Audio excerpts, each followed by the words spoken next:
नमस्कार साथियों, PC Prajapati Hindi classes में आपका हार्दिक स्वागत है। आज अपन शुरुआत करने जा रहे हैं बीएसटीसी के शिक्षण अभिरुचि में एक टॉपिक आता है छोटा सा, संप्रेषण।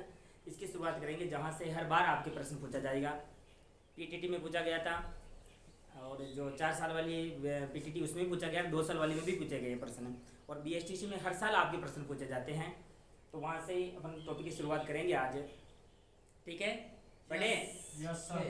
चलो, इसमें जो आपके प्रश्न पूछे जाते हैं इन प्रकरणों से आते हैं कि इसका अर्थ भी पूछा जा सकता है आपसे, परिभाषा पूछी जा सकती है, तत्व यहाँ से भी प्रश्न बन चुका है, और जो संप्रेषण के प्रकार है यहाँ से भी प्रश्न बनता है, और विशेषताएं या फिर आप बोल दो गुण, यहाँ से भी आपके प्रश्न पूछे जाते हैं। ठीक, देखो संप्रेषण का जो अर्थ होता है सम प्लस प्रेषण, सम प्लस प्रेषण। संधि विच्छेद करेंगे, सम प्लस प्रेषण होगा, जहां पर सम का अर्थ क्या होता है समान, और प्रेषण का मतलब क्या होता है भेजना। भेजना। अर्थात दोनों पक्षों द्वारा सूचनाओं का समान रूप से या बाधा रहित जो आदान प्रदान होता है यह क्या कहलाएगा? संप्रेषण कहलाएगा। ये इसका अर्थ है।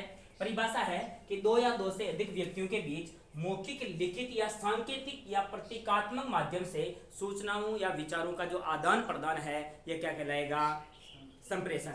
सीधी भाषा में पर बात करें, जो भाषा होती है, भाषा कितने प्रकार की होती है? 3 प्रकार की होती है। कितने प्रकार की होती है? 3 प्रकार की भाषा मानी जाती है। और भाषा का अर्थ भी यही लिया जाता है कि अपने विचारों को सामने वाले तक पहुंचाना, और सामने वाले के विचारों को जो ग्रहण करने का जो माध्यम होता है वो क्या कहलाती है? भाषा। और वैसी की वैसी परिभाषा किसकी मानी गई है? संप्रेषण की मानी गई है। बस ये है कि इसमें प्रतिपुष्टि शब्द आवश्यक है।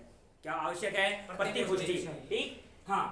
और इसके जो प्रकार है और तत्व है, यहाँ से बात करते हैं कि इसके जो 5 तत्व माने गए हैं मुख्य रूप से। कितने तत्व है? 5 तत्व माने गए हैं, जिनसे पहला है प्रेषक। प्रेषक का मतलब होता है भेजने वाला।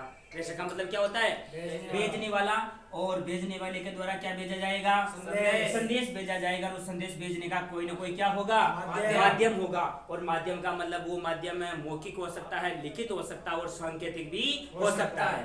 ठीक, और उस माध्यम के बाद में वो जो सूचना है वो कहाँ तक पहुंच जाएगी? ग्राही तक पहुंच जाएगी। ग्राही का मतलब होता है सूचना को ग्रहण करने वाला। और उसके बाद उसकी क्या आएगी? उसके प्रति प्रतिपुष्टि आएगी। कहने का मतलब वो सकारात्मक भी हो सकती है और नकारात्मक भी हो सकती है। और वापस ये सूचना किसके पास जाएगी? कहने का मतलब प्रेषक से शुरू होकर प्रतिपुष्टि के बाद वापस कहाँ तक पहुंच जाएगी? प्रेषक के बाद पहुंच जाएगी। यह क्या कहलाते हैं? संप्रेषण के तत्व कहलाते हैं। आशा करूंगा कि आपके समझ में आया होगा। ठीक, उसके बाद अपन चर्चा करते हैं किसकी? प्रकारों की, संप्रेषण के प्रकारों की। देखो, प्रकार जो है 2 प्रकार से इसके प्रकार बताए गए हैं, 2 रूप से। एक तो है शाब्दिक और एक दूसरा है अशाब्दिक। इनके भी उपभेद बनाए गए हैं। शाब्दिक कितने प्रकार का माना गया है? 2 प्रकार का, मौखिक और लिखित, है ना? मौखिक द्वारा या फिर लिखकर या लिखित संप्रेषण। ठीक, मौखिक में जो एक रूप माना जाता है, सबसे अच्छा उदाहरण माना जाता है, वो क्या है? साक्षात्कार। बिल्कुल, इंटरव्यू जिसको अपन बोलते हैं। इंटरव्यू में क्या करते हैं अपन? सामने बिठाते हैं, कुछ प्रश्न पूछते हैं और सामने वाला उन प्रश्नों का क्या देता है? उत्तर। तो अंतः क्रिया के बाद प्रतिपुष्टि आती है, नहीं आती? आती है। यही क्या कहलाता है? संप्रेषण कहलाता है। ठीक, इसके अलावा कैसे देते हैं, कैसे करते हैं संप्रेषण? लिखकर। और इसका प्रयोग कार्यालय में या फिर कहाँ होता है? विद्यालय में। अरे बात समझो। अरे जैसे छुट्टी चाहिए, क्या चाहिए? छुट्टी चाहिए। हमारा जो बॉस है, कौन होता है बॉस? एक विद्यालय में प्रधानाध्यापक। ठीक, और प्रधानाध्यापक के बाद बॉस कौन होता है? कक्षाध्यापक। होता ही नहीं होता?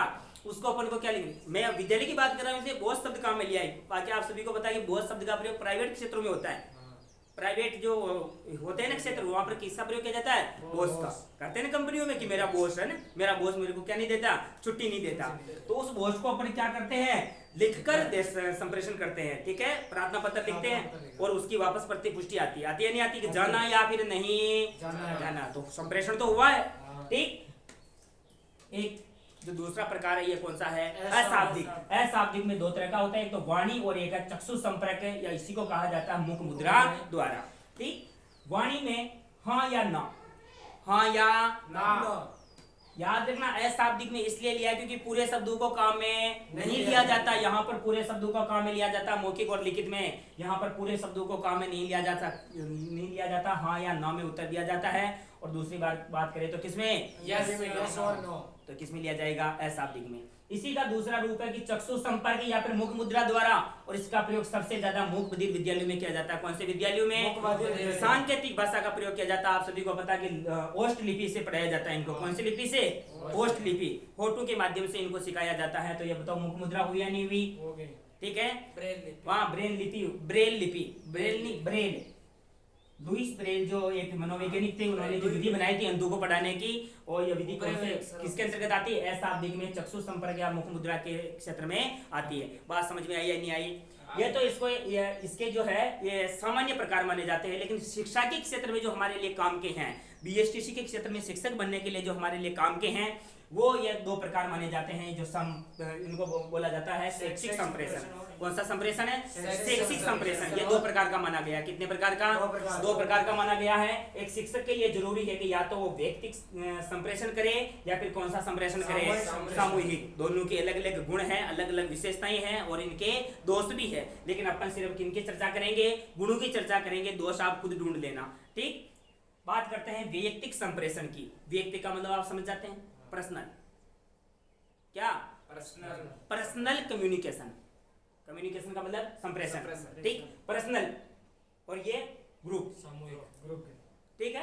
देखो इसमें ये जो सिद्धांत है, ये जो संप्रेषण है, ये व्यक्तिगत विभिन्नता पर आधारित है।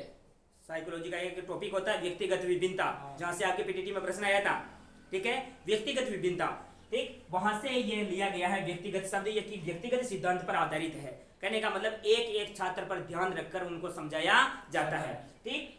क्रियाशीलता के गुण पर आधारित है। किस पर आधारित है, क्रियाशीलता के गुण पर आधारित है। प्रत्येक बच्चे पर ध्यान रख सकते हैं और प्रत्येक बच्चा क्रियाशील है या नहीं है इसका भी हम ध्यान रख सकते हैं, ठीक। बाल केंद्रित विधि है। कौन सी विधि है, ये संप्रेषण की बाल केंद्रित विधि है। और याद रखना, जो विधि बाल केंद्रित होगी वो क्या होगी, मनोवैज्ञानिक भी होगी। हाँ, आज की जो शिक्षा नीति है, वर्तमान जो शिक्षा नीति, वो किस पर जोर देती है, बिल्कुल बाल केंद्रित पर जोर देती है। और यह सिखाती है कि बच्चों को करके सिखाओ, बच्चों को करके सिखाओ, हाथ से करके सिखाओ। क्योंकि चीन की कहावत है, चीन की एक कहावत है कि मैंने सुना भूल गया, देखा कुछ याद रहा, और मैंने हाथ से किया तो मैं समझ गया। सुना भूल गए, देखा कुछ याद रहा, हाथ से किया तो मैं समझ गया। इसलिए जॉन डीवी ने कहा था कि बच्चों को करके सिखाओ, और उसी सिद्धांत पर यह कार्यशील है कि बाल केंद्रित होनी चाहिए विधि, और जो बाल केंद्रित होगी वो कौन सी होगी, मनोवैज्ञानिक होगी, ठीक है। हाँ, प्रत्येक छात्र की आवश्यकता व रुचि को बढ़ावा दिया जाता है और रुचि का ध्यान भी रखा जाता है। क्योंकि आप सभी को पता कि अगर वैयक्तिक संप्रेषण होगा, एक एक लड़के को अलग अलग बिठाकर संप्रेषण किया जाएगा, तो उसकी आवश्यकता की पूर्ति होगी या नहीं होगी। प्रत्येक जो छात्र है उसकी रुचि का ध्यान रख पाएंगे, नहीं रख पाएंगे, ठीक है। हाँ, और सबसे अच्छा गुण माना जाता है कि ये प्रखर का मतलब होता है 140 से ऊपर बुद्धि वाले, ठीक है। प्रखर जिसको अपन प्रतिभाशाली छात्र बोलते हैं, उससे थोड़ा कम वाला प्रखर बुद्धि वाला जो विद्यार्थी है, कहने का मतलब उसमें उसके लिए और जो मंद बुद्धि विद्यार्थी है, दोनों के लिए काम की विधि कारगर होती है, साबित होती है, ठीक है।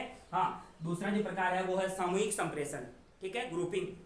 इसमें व्यवहारिकता के गुण पर आधारित है। किसके गुण पर आधारित है, मेरे को यह बताओ कि जो बच्चा अलग बैठकर पढ़ रहा है उसमें व्यवहारिकता का गुण बढ़ेगा या सामूहिक रूप से पढ़ रहा है उसमें बढ़ेगा, सामूहिक रूप से जो बैठकर पढ़ रहा है उसमें उसका क्या पता चलता है, उसके व्यवहार का पता चलता है, ठीक। और ये विधि कम खर्चीली है, सभी को ग्रुप में पढ़ाया जाएगा तो खर्चा कम आएगा।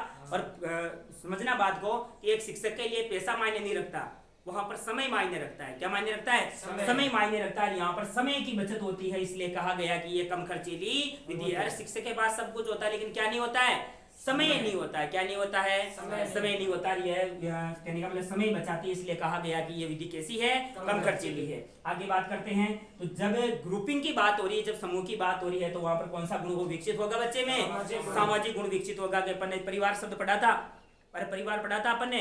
परिवार दो प्रकार के होते हैं, एकल और संयुक्त परिवार। संयुक्त परिवार में पढ़ा था कि संयुक्त परिवार में बच्चे में कौन से गुण विकसित होंगे, और जो एकल परिवार का जो बच्चा है वो एकांत प्रिय होगा शुरू से, और उसको अंतर्मुखी बालक कहा जाता है। कौन सा बालक हो जाएगा वो, मम्मी पापा है काम पे चले गए, बच्चे को अकेला छोड़ गए, बताओ उसमें ये गुण विकसित हो सकते हैं क्या, नहीं होंगे। याद रख लेना, जब ग्रुपिंग की बात होगी तभी कौन से गुणों का विकास होगा, सामाजिक गुणों का विकास होगा। अच्छी मानी जाती है वैसे ही, ठीक। हाँ, दोनों छात्रों द्वारा सुझाव व नवीन ज्ञान